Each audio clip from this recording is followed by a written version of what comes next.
At this time, I'd like to do an introduction to Richard, Mayor Lowenthal, excuse me. I pulled this off the web last night and I was reading through it. It's very sterile. It doesn't do Richard, it doesn't do Mayor Lowenthal justice. You know, we can go through and list the 37 boards that he's on. That just proves that he's very community-minded.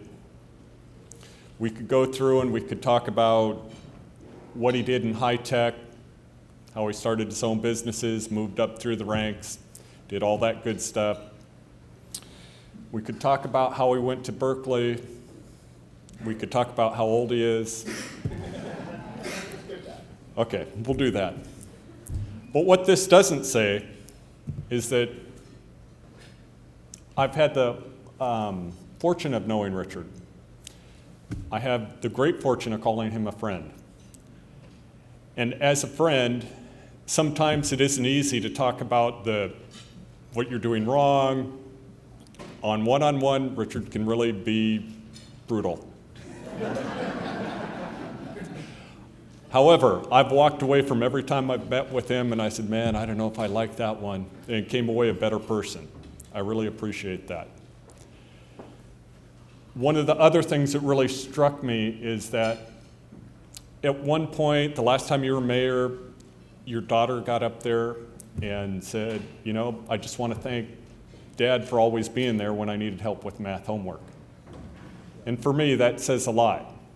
Even after all the things that he's got going on in his life, he's still making time for his family. Lastly, I'd like to say he's just a tremendous leader. He's after the whole game. He's looking at, instead of, you know, do I have to win this battle or are there other pieces I want to put together? He forms alliances. It's my great pleasure to introduce Mayor Lowenthal.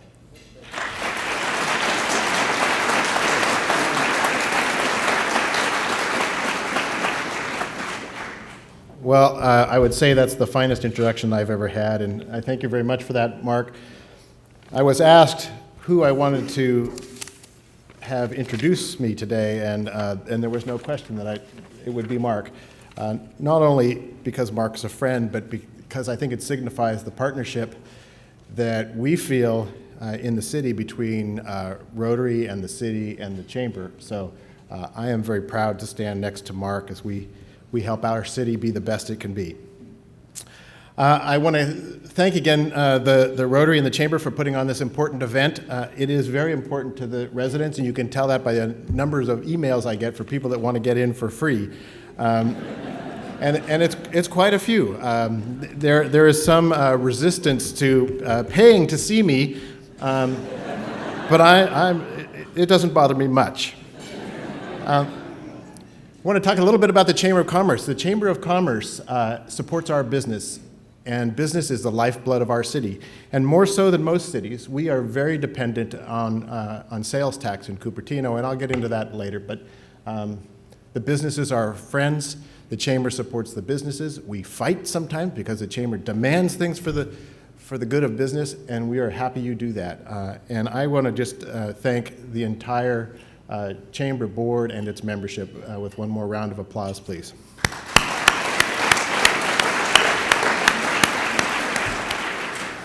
Let me say also that I'm a serious Rotarian, and you heard a lot about the Rotary from Steve, and I won't go into that, but Rotary is good. Rotarians are here only to serve other people, and our slogan here at the Cupertino Rotary is to have fun serving others, and that's what we try to do day in and day out, and I am proud to be a Rotarian. Our other dignitaries have been acknowledged here, but the most significant dignitary in my life is my wife, Ellen, and she's here. Ellen Lowenthal.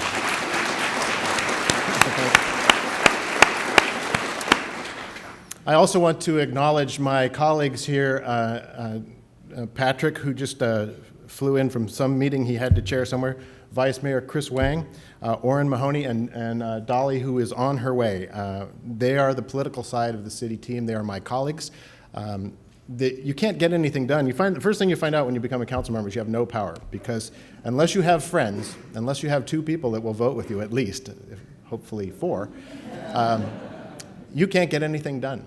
So it is a team effort, and everything that I'll talk about today, I'm just a representative of the team. It's not only the political side, but also the staff and support team at the city. So I appreciate your support here today. Please don't let me take any credit. We are in this together. On the other hand, when it comes time for blame, we share that equally as well. So we expect you to be there. Our team is ready to serve the city of Cupertino. Finally, I want to acknowledge Rick Kitson and his staff, especially Nidhi, Pete, and Ray, who put together today's presentation. They were up until I think it was 1 in the morning at a planning commission meeting last night. They have been supporting me. They do anything you see here that you like today was done by them, and the rest was done by me.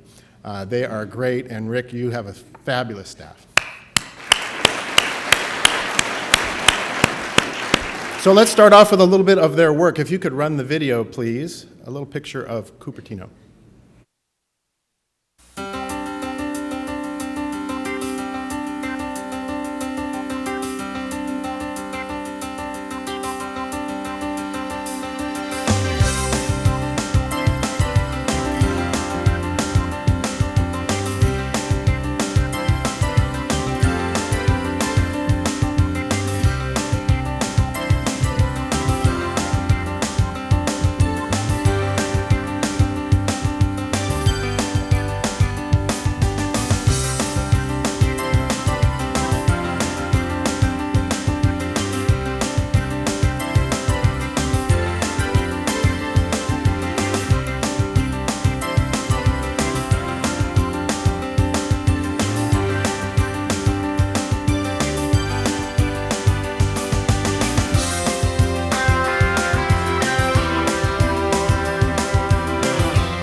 So that's the work of Rick and his crew. I know what they really like is when we end a meeting, because they are frequently there with us until 1 in the morning, and we appreciate it. And if you could just make us look that good, that would be a fine job. I did notice, however, and I will hold it against you, that the only video shot you have of me is 35 pounds greater than today, but I will remember that. Next up, I'd like to introduce our senior staff. Let's start with the city manager. If you could just stand and stay standing, please. Dave Knapp, our city manager. Linda Lagergren, the executive assistant to the council. And Captain John Hirakawa, have you met, but he's part of the team. Ben Lopes, same story, part of our team. Ben, please stand. Carol Atwood, who runs finance and administrative services. Chuck Killian, who has been here since the founding of the city, our attorney. Ralph Qualls, our curmudgeon and par excellence director of public works.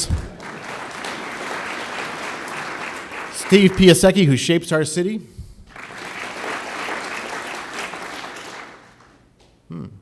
And Therese Smith, if you could stand, who runs Parks and Recreation.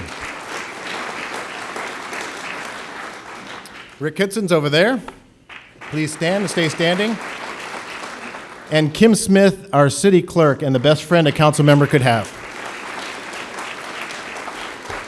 These are our city staff, and the council members just talk. These guys are in charge of the doing, so give them the credit, please, with one more round of applause.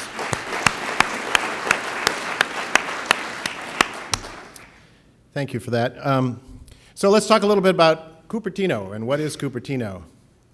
This is it in a nutshell, or in a slide. We have 54,000 people, growing a little bit. We are, as anybody will tell you, we're a diverse city, and this is how we're known. We're known for our diversity. We're known for being a highly educated city. Over half the people here have college degrees. We have the greatest public schools in California, and maybe a round of applause for the members of the school boards that are here, and the superintendents. We are the high-tech home for Apple, Symantec, Portal, and others, and we're known for that. And when I'm traveling and somebody says, "Where is Cupertino?" I say, "Cupertino is the home of Apple," and we're proud to be the home of these fine companies who have done so well in the boom and bust of Silicon Valley, and help us run our city. And finally, we're known for high home prices. The single-family home here is over $1 million again. That bust cycle lasted about a month, and taken together with the condominiums and all of that, we're still at an average of about $800,000 per home. So it's expensive to buy a home. There are 32,000 jobs here in Cupertino. Hard to believe they hide away and work during the day. It's growing at 1,000 per year, according to ABAG, which you wouldn't guess. That's a good recovery from the year 2000. In the year 2000, we had 38,000 people, but we're headed right back up again. There's a lot of office space. You can read the numbers. We have a high dependence on sales tax. We have very low property tax funding, and we'll get into that a little bit. We are a well-managed city. We have very small staff and very strong financial reserves. And when we poll our residents, maybe they just want to say something nice, but they do. 86% of the people here are satisfied with the way we run the city. So a few pieces of news here. We just spent the last 3 years updating our general plan, and I'll give you some highlights of that. It involved a lot of citizens. We had the general plan task force. We had literally dozens of citizens involved in helping us shape the general plan. A lot of hard work by our staff, our planning commission, and other citizens. We've got the library open again on Sunday, which I know is a favorite of a lot of people. We have just introduced residential Wi-Fi. That's through a partnership with a company called MetroFi. It is available to most residents now, about 75%. They are moving toward 90%. This is wireless internet in your home, so you have an alternative. And soon, in fact, I have a draft press release here that you can get that service for free. So although you will have to put up with a little advertising, you'll have your choice of paying or getting advertising, but we will have free internet to the residents of Cupertino soon. And I think that's a great addition. And I think Chuck Haas is here, but let's clap for Metrofy.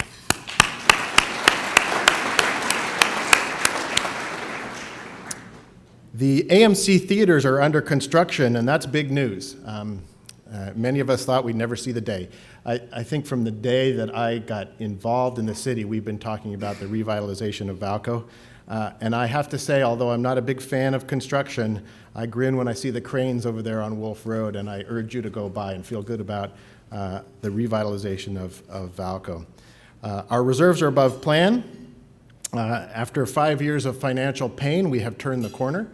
Taxes are on the way up, our tax receipts.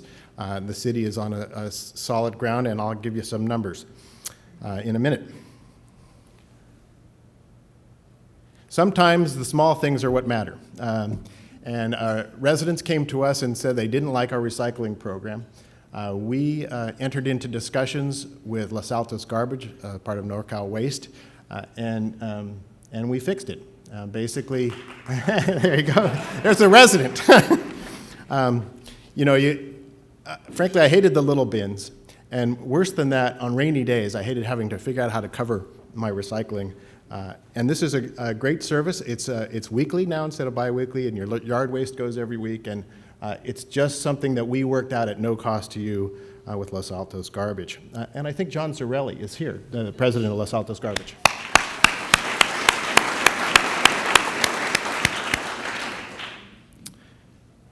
Our city staff is as good as it gets. We have improved our response time. We took the initiative to put together an insurance program with FEMA.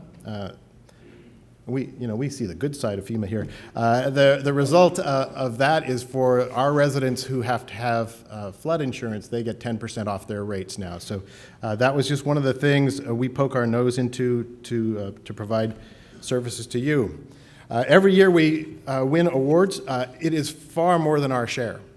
We have won these, the Helen Putnam Awards. That's by the League of California Cities. Those are statewide awards. We've won 3. It is rare for a city to win it all.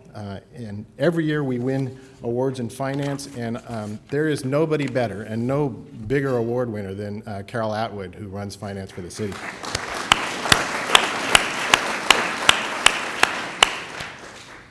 I'm particularly proud of being known as a very low-cost city for business in Cupertino, and we'd like to keep it that way because, again, our partnership with the Chamber extends to more than talk, and we need to keep this a good place for business. During the past year, we have focused on improving communication. It's one of the things that we heard back from the survey. There is that 14%. Who have ideas for us to improve. And probably the biggest thing, I don't want to read all of these, but probably the biggest thing is expanded notification. And if you've noticed that you've been receiving these postcards in the mail from time to time with pictures of developments, that came directly as a reaction to some residents saying that they didn't feel like they were included in the process, and they were surprised by things like the Montebello apartments or the construction at Valco. We took that to heart, and we have defined, frankly, in conjunction with the other side, the CCC, we defined a thing called character-changing development, which are things that don't affect just the local neighborhood. When we noticed the neighbors about Montebello, we were mostly sending postcards to gas stations, and those aren't the ones that cared. And so we've taken action to correct that. So when we do a change in the city that we think is more than neighborhood impact, you get that postcard. Similarly, we're bringing back study sessions, and they will be on television. These are times when we can discuss an issue, a new development, maybe a strategic issue for the city, but we do so not under the gun of making a decision. And so we can do so in a conversation with residents and applicants, and we invite you to those, and you'll hear about those. There's some coming up on economic development, and there's some coming up on the future of industrial office, of high tech in Cupertino, which should be very interesting. We have our community congresses. That's our town hall meeting where we invite people to work on issues of the day. Email notification. If you want to be plugged into an issue in Cupertino, you can go onto our website and say, I want to track this issue, and if something changes, I want to hear about it. And you can do that today on www.cupertino.org. Finally, I'll say the CERT and Block Leader program is a way that we reach into our neighborhoods and we support our neighborhoods, and we depend on the volunteerism in Cupertino to help extend our reach. And Cupertino is known for its volunteerism, and this way we can be out in the neighbors through helpful residents. Second, on Access Cupertino, if you have an issue with the city, this is a well-kept secret. I'll try to unveil it here. You can go onto our website. If you have a question, if you have a complaint, if you have praise, you can go on this website. You can let us know about it. You can then track it, so you can see that we follow up. Because I know a lot of times to you it feels like we're a black hole, and you send something to us and don't get responses. Using Access Cupertino on our website, you can know just where your issue stands. Webcasting. All of our council meetings can be seen on the web. Our planning commission, other commission meetings can be found on the web. They are there live or in archive. And I have watched them. Ellen can attest to this. I have watched a planning commission meeting from France before, because this is the World Wide Web. And you can see these meetings live if you're a junkie like me. And we welcome you to peek in on us.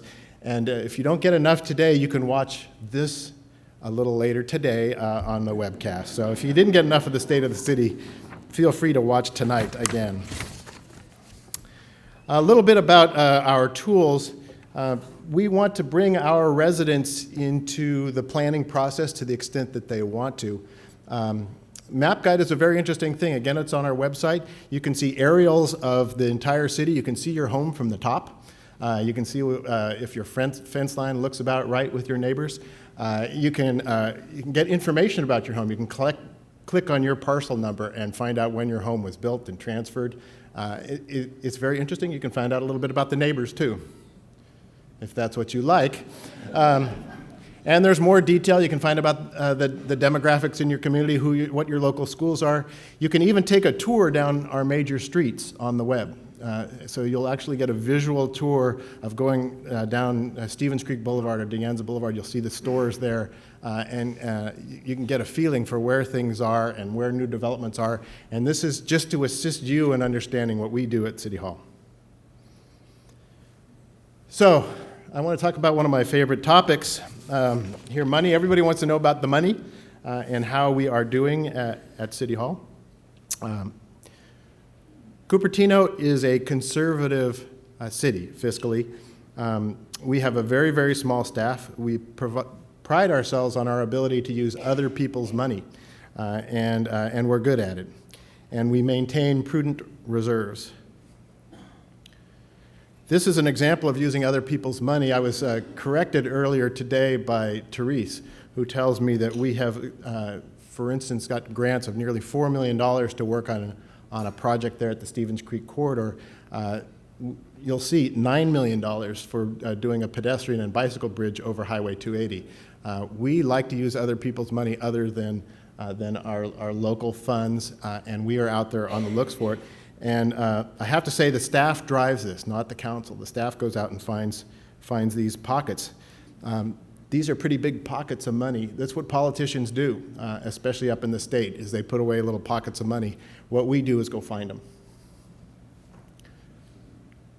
Our population is increasing. You'll see a couple of places where the slope of the curve goes abruptly up. That's usually an annexation. We annexed Rancho Rinconada, Garden Gate, and Monte Vista, and that's the primary source of increased population. The staff, on the other hand, we have been through a tough financial time, and they have been decreasing even though the city has been increasing. Looks like we'll add a person this year, or maybe two. Things do get kind of thin on services, and when the residents start to squeak, we have to add. We're proud of our ratio here. We have, for one staff person for every 380 residents. And next I'm going to jab a little bit at Liz Niss. Where's Liz? Ah, good. Okay, so because the next one is just a little comparison. I'm really proud of what Dave Knapp accomplishes with his staff. It's small. We have good services. Our residents are happy. This is a good use of your money. How about a round of applause for Dave?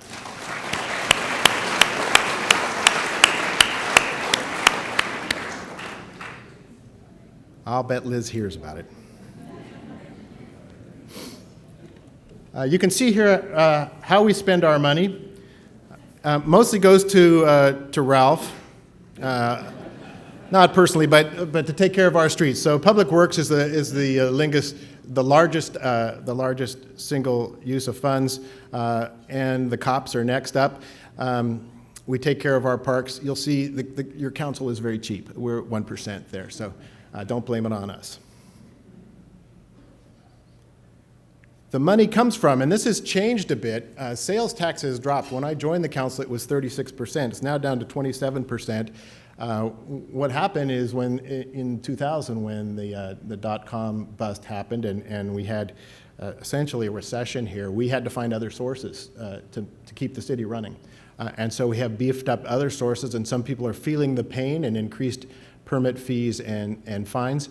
But there are other places that we go chase after this money. You see that hotels are doing pretty well. 5% of our funding comes from what's called the Transit Occupancy Tax, TOT.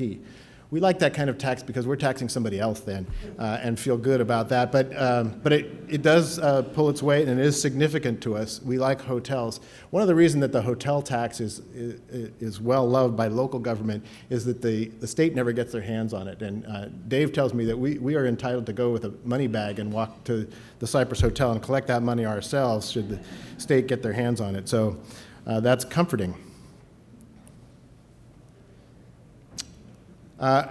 Just very briefly here, I'm going to mention TEA just because I may need your help. Part of the reason that we are so dependent on sales tax is because our property tax return is the lowest in the state. Constitutionally, we should be getting 7 cents, as a minimum, 7 cents of every dollar back from your property tax into Cupertino. We don't. Cupertino gets 4 cents, and we are the lowest city in the state, tied with 3 others. Dolly and I and a group of other political people here are working now at the state level, at the county level, and at the city level to try to fix this inequity. What's particularly irksome about this is that we gave up that 3% to fund the municipal courts, but the municipal courts don't even exist anymore. So we continue to fund the county to pay for municipal courts. It's clearly wrong, and we are going to do our best to get this fixed. The trouble with fixing an issue like this is that nobody wants to give up the money. It's got to come from somewhere, and that will make it difficult, but we will prevail. Here's the trends, always a favorite slide. You'll see that revenues have dropped over the years. That's the dot-com problem. And we've been chasing them down with our expenditures, pushing expenditures down, chasing that. Fortunately, last year, we see the beginning of recovery, reversal. You'll see that revenues exceeded expenses in the year just finished last July, and things are looking better. As a result, our reserves look better. The council policy for reserves is that bottom one, which I think we can't tell for some reason, but that's really about the big one. The first $7.5 million is if we have some kind of a natural disaster here, we'll have some money to take care of it. The next $2.5 million is if something terrible happens and Valco closes and we don't have any revenue for them or something of that ilk. The white part that's some opportunity money. That's how we built the library, was with the white part. That's our capital projects money. And our policy guideline for that reserve is $5 million. So you'll see that we're exceeding that now, so we have a little money to spend. We'll try not to let it go to our head. You see also that we have started to reserve for the cost of retirement. That's a big deal for all public agencies, and you'll hear more about that, but we're trying to be conservative here and watch those numbers. These are the companies that are paying the bills. Please go buy something. That money comes back to us, and we need it. You'll see a lot of these are Valco stores. And so when Valco gets better, they'll be great. So I want to mention the general plan. The general plan is our blueprint. That's how the city will evolve over the next 20 years. And we just updated it. And when we update it, we take a 20-year outlook. Now, that doesn't mean we don't touch it for 20 years. We tend to come back more often than that, but we do take into account the trends of the city for the next 20 years. So here's a question on a lot of people's minds, so I thought I'd hit it head on. Why are there so many high-density homes that you see in Cupertino these days? It's basically that you can get a lot of money for them. So if you're a landowner or a developer, there's money to be made in selling houses. And especially because our land costs are so high, there's money to be made in selling small houses like condominiums. The other thing, there are regional forces at work on us, which is basically that we don't have enough houses in our region, in Silicon Valley. A couple of things you need to know is that in the nation, 60% of the people can afford a home. In Silicon Valley, only 30% can. So we do have a housing problem in Silicon Valley, and that puts some regional pressure on us. Also, the CEOs of the Silicon Valley Leadership Group tell us that their number one issue is the cost of living in Silicon Valley, and that's the hardest business issue that they have, is attracting talent to Silicon Valley that can afford a home. And finally, a motivator for us in Cupertino, the bottom one is of local interest. When somebody does a housing development, it generates enough money that they can put into something that the residents of Cupertino see as a great benefit. And so that's what we tend to look for when somebody comes with those pressures up above. They come to us and they say, we want to develop some houses. We say, what can you do for us? So we'll see a little bit more about that coming up. Let's see if I got that right. Okay, so now the market forces on building a lot of homes is an issue, because if we just let the market have their way, we would have a lot more homes than we do today. So in the general plan, we took a look at that. We have capped the total number of new houses over the next 20-year period at 2,200. That's about 0.5% per year of growth, which we think is manageable. The issue with that is that there's no control over the averaging. There's no throttle. There's just a maximum number. And at the rate they're going, they may use up those 2,200 in the next 12 months. People like to build houses when the market is hot. We also put in another 500,000 square feet of office development. That's on the roughly 9 million that we have today, and about the same amount of new retail. The phrase on the bottom, another significant change there to the general plan, says that we want to preserve our existing industrial parks. So we're going to look hard at times when people want to convert those to residential, because with the market pressure to convert everything to residential, we have to make sure it's good for the city and it's good for our current residents. And so we're looking for other community benefits, and we're looking to make sure it makes financial sense for the city. Other general plans, we're working hard on general plan changes on making economic development something of importance in our city. We're going to hire staff here. We're going to set plans. We're going to look at 5-year revenue projections. This is basically about attracting the kind of businesses that we want here in Cupertino. These changes you can read. These are the softer side. We wanted this a better place to walk. We're going to see some public art. And we're going to get into this sustainability business, especially as Cupertino runs out of land. The issue of sustainability becomes a big issue for us. So the city, it's a diverse city known for strong high-tech and excellent education. It's well-managed. It's solid financially. We are moderating the growth through the general plan, and we are always interested in improving services. Moving to another issue, I've been asked to talk about white flight by a lot of people. Yeah, I imagine everybody here is aware of the white flight article. This was in the Wall Street Journal, and it talked about things in Cupertino. which I didn't agree. I thought it was a bad article. I thought it was a dumb article. I reject it. I don't think it's the issue.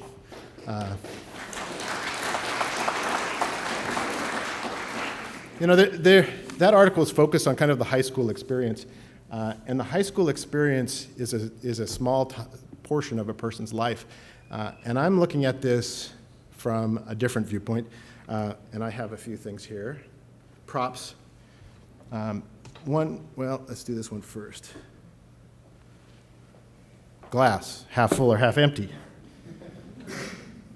It's milk, real milk from my refrigerator. And this book. This is an interesting book. I don't know if you've read this. I know the speaker, Tom Friedman, is going to come and speak at the Flint Center. We'll do a little plug for the Flint Center. That book, it talks about how the world is, through greater communication, the borders in the world are disappearing. And I think it's important. The message in the book is geography is no longer either a barrier to competition, nor is it a barrier to partnership. And we have to get used to it. The thing about globalization is it's happening. And there are people that want to resist it, and there are people that don't like that this book happens to be true, but it's happening, and there's no stopping it. The very interesting thing for us is it's happening first in Cupertino. We face that issue today. We are a global city, and it can be an advantage to be the first one, and to have some experience, and to have our kids have that experience before they get out of high school. So just as an example of this globalization thing, so you get what Friedman is saying, in 2003, 50,000 US tax returns were completed in India. So you went down to your local H&R Block, but they weren't done there. They were done in India. In 2004, it was 100,000. Last year, 400,000. So the point there is the job of filling out tax returns is not going to be here anymore. And that our kids, as they grow up and we turn them into adults, better be creative, they better be smart, they better be able to do higher level jobs than filling out tax returns, because that job's gone. And in fact, what they need to do is learn how to work with these world partners. So let's look at our demographics. And this slide is this is where the city's at, but our schools are different than that. Our schools, CUSD is now only 30% Caucasian. And Fremont Union High School District is 35%. So what does that mean? Well, the white flight is a little different, I think, than the article characterized it. These are just the younger families. The younger families are on the left side. They've got young kids. They're in our schools. They're growing up. And so you'll see more of them in the schools. So this tells you what the city looks like, what the families look like, but it doesn't tell you about the schools. There's a lot of Asians. There's a lot of Indians. There's a lot of Chinese. There's a lot of everybody in our schools. In a year or so, there will not be a majority in Cupertino. But let's look at the world and ask ourselves if we are preparing our kids for the real world, because that's what we're doing. This is the world that they will compete in. This is the world that they'll have to find their business partners in. This is where their satellite office will be, or their main office, and our kids are going to be ready. It's an advantage. The glass is half full. When it comes to our stomachs, we like it. We like this, the variety. We like international. We like multicultural.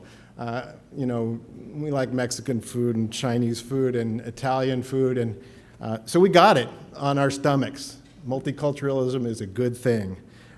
We need to think about it a little more broadly and be sure that everybody here is ready to welcome multiculturalism in the rest of their life besides at the table.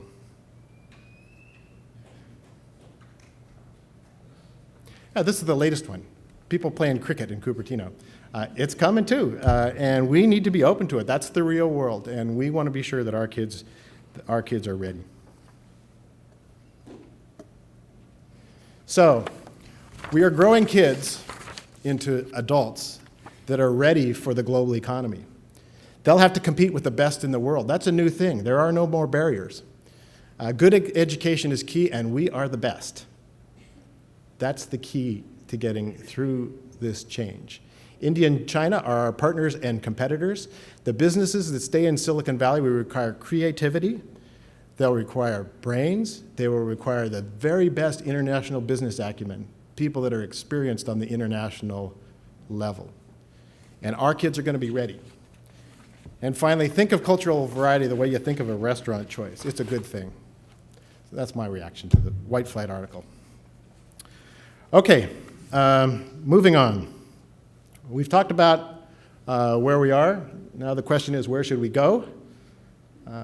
And you know, the vision thing, I think that came from George Bush I, who talked about the vision thing in saying that he didn't have one, which I think was accurate. But we're going to try a little bit here. I think our council and our city leadership does have one.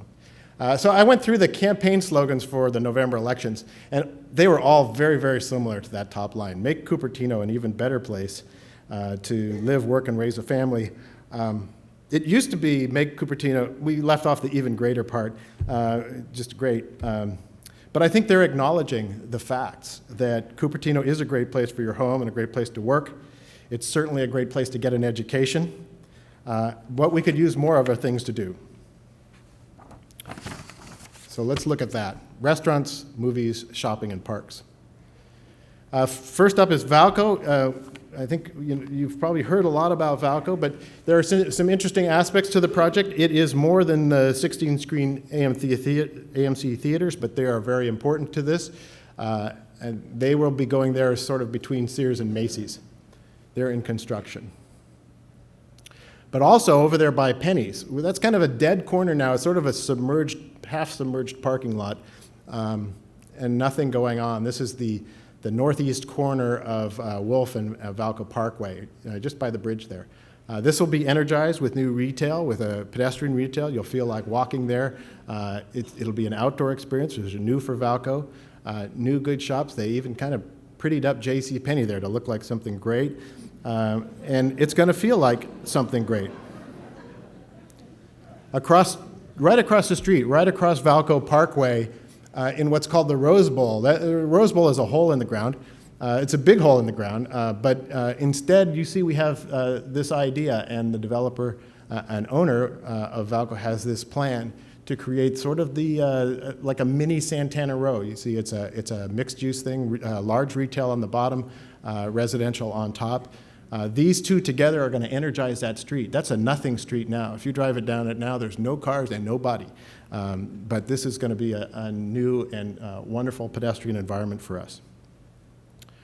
Across the street will be the theaters. This is on Wolf Road, directly across the street from there. The thing I like is the cafe. We know that the theaters, when they come, will bring in other businesses.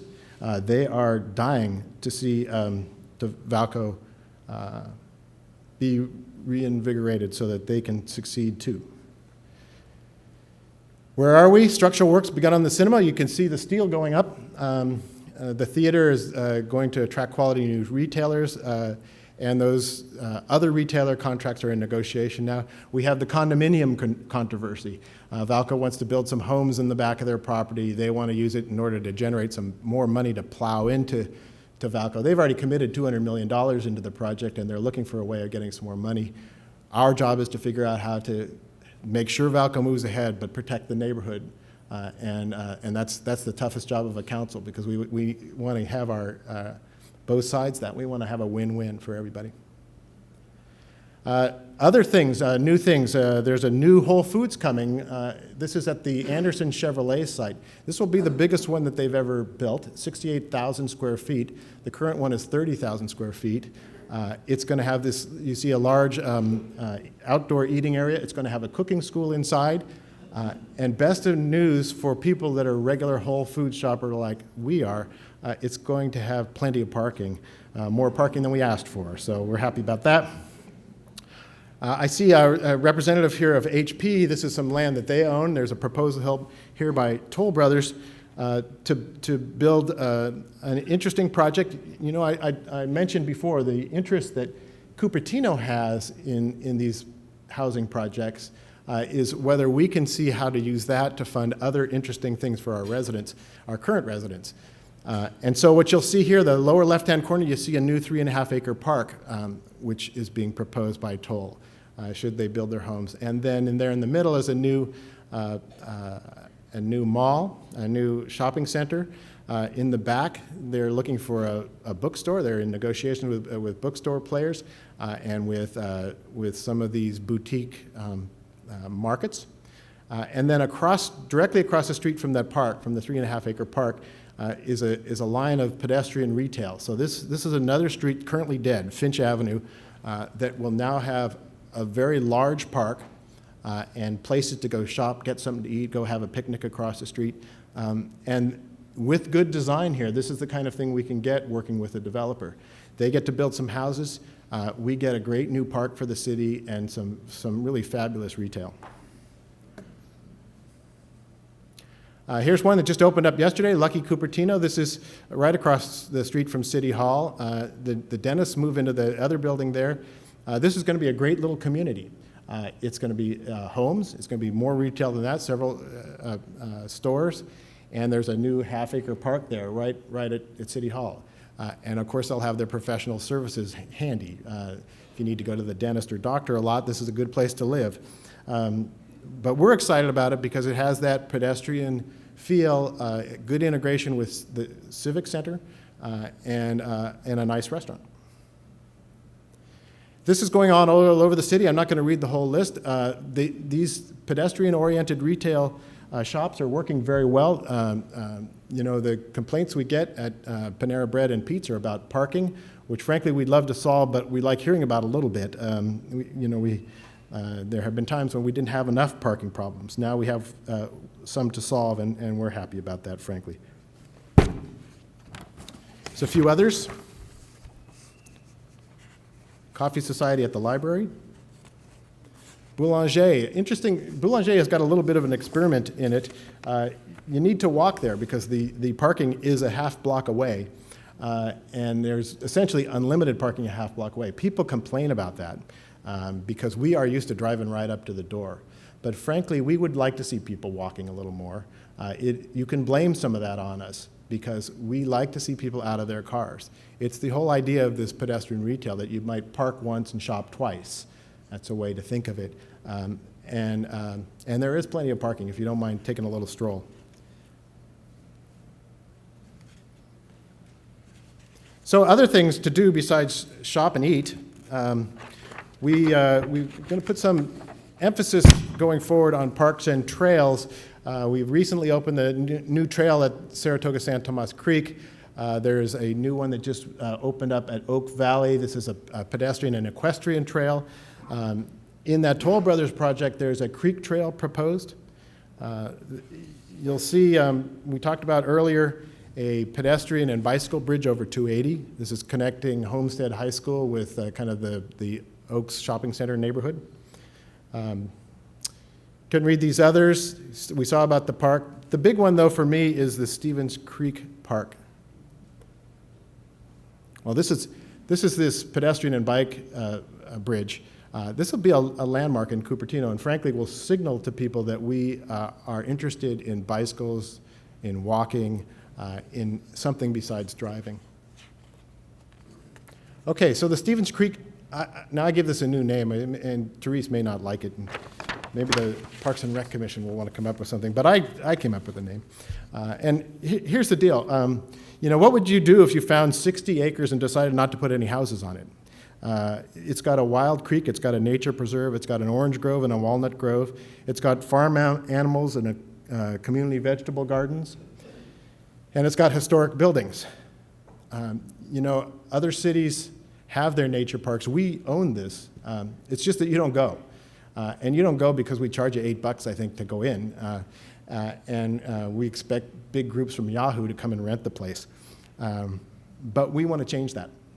Los Gatos has Vasona, Mountain View has Shoreline Park, Los Altos has Rancho San Antonio. This is where we're going to have a nature park. This is work that we have done over the years. It's about a 5-year, we're in this about 5 years already of getting this to happen, but it is happening now. So what is it? It's a 60-acre community park, twice as big as Memorial Park. That's a big park. We're restoring the creek, we're restoring the habitat. That means we're going to have fish swimming in it again in Stevens Creek. It includes the current nature preserve, a multi-use trail from Stevens Creek Boulevard to McClellan Road. There are historic buildings in there, the blacksmith shop, the milk barn, the Stockmeyer home, all closed to you now. And in partnership with the Historical Society, we want to get them open to you. There's the 4-H art area and the community gardens, which most of you have never seen. It will continue to have picnic areas, but they'll be free. And then there'll be a fee-use area if you want to go swimming or have your big party. So this is the old Blackberry Farm. At the bottom of the hill is the kiosk that keeps out the Cupertino residents. Right now, only 15% of the people that go to this park come from Cupertino. This is not used by you at all, and it is a splendid place. There's at the end of the milk barn, you'll see there, and the nature trail in McClellan Ranch is pictured on the left and right at the bottom. There's the milk barn, the other side. These are kids in the creek, and we do give nature classes out there now. Barbara Banfield does that, and we have a lot of school groups come here. And it is a place to be revered. Nature is important here, and it is not a place to go and take over for and destroy. It's a place to honor. There's at the bottom left is on the nature trail where there's interpretive markers about the trees there. On the bottom right is a walnut grove. These are the community gardens where people grow vegetables, and we lease out these spaces to residents. This is over at the Stockmeyer property. This is an orange grove. Louis Stockmeyer's home is still there, but boarded up. Stevens Creek is absolutely beautiful. You saw a lot of it in the video we showed at the beginning of today. Some of it isn't so beautiful. There's pieces of concrete in it. There's those low-flow crossings, which we all have fun driving through, but really that's not so hot for the fish to drive your car through the creek. And so this project involves a lot of creek restoration, and in fact, it's the top goal for the council is that we do get that creek back wild and natural and have fish swimming in it again. And so that's part of the project, a big part of the project. And you'll see there's people working there. You see the big log across the creek. Obviously, those kind of things have to be fixed up in order to get our little steelhead back running in the creek. It used to run there, and Steve Andrews can tell you when he went fishing there and wiped out half of them, but they could make a comeback. He doesn't do that anymore. I know he's a catch and release type now. They could come back, but we have to do some work to have them come back. We have to clean up the creek. So let's talk about this a little bit. This is kind of a corporate park, and in fact, we bought it from the Nelson family who ran it for profit. They basically allowed companies to come in and have picnics for money. But you've paid for it, and you continue to pay for it with your utility tax, and we think you ought to be able to use it. And so we're going to turn it into a community park. It's going to be open for you first, and it'll be open 365 days a year. Right now, it's closed most of the year. You can't go in at all legally. A few people sneak through, I know. You can do some things here. Like you can take a walk. You can play in the creek. You can have your kids learn about nature. You can have a picnic. You might want to visit these historic buildings. With the help of the Historical Society, we can open those up. You might want to just spend some time with nature. You might want to do some bird watching. There are birds there. There's a nature preserve right in the middle of it. And I think probably the best news of all is that it is going to happen. Therese has already single-handedly raised $4 million in grants to make this happen. She's got another $1 million she's working on. The council has gone through the political process of making this happen. We have dealt with the neighbors. We have met the neighbors and come up with an agreement with our neighbors, which is always an issue. And you know, this is something that we have been working on for a long time, and we think you're going to love it. It will get done in my lifetime, maybe not my lifetime on the council. Right now, it's in environmental review. The construction will mostly happen next year. So you will see a lot of activity. It'll be a little scary because we have to pull out that huge sea of asphalt. You know, that's going to go away. Right now, there's room there for up to 4,500 people, which frankly destroys the land and the creek. We are cutting that down to 800. And part of the good news of that is that the parking lot will be torn up and the creek will go through its natural course there instead. There will still be plenty of space for the CCS barbecue for those that are worried. And there will still be space for the Rotary Area 8 barbecue because 800 people, unless the area does better at getting people to come out, I think will be good for both CCS and Rotary. But it'll have much more of a community feel and much more be like your park. So in conclusion, the city is in good shape through excellent management. It's due to Dave and his senior staff. We keep an eye on it, but they do the work. There are continual service improvements. And like the recycling thing, we like to hear from you. If you have an idea of some service improvement that we could do for you, just like helpful residents did on the recycling, we would love to do them for you. Multiculturalism is a good thing. Our kids are going to be ready because globalism is coming. Like it or not, when they get out of high school, when they go to college, and when they get out of college, it's a global world out there. So it is a good thing that they are the first ones to go through this. They're going through it in their high school years. Pedestrian retail, Valken parks are what's happening in the city. That's what we're pushing on. We want more parks. We want places to walk around. We want to see you out of your cars a little bit. And this Stevens Creek Nature Park is going to be spectacular. So that concludes my remarks. Thank you for your attention.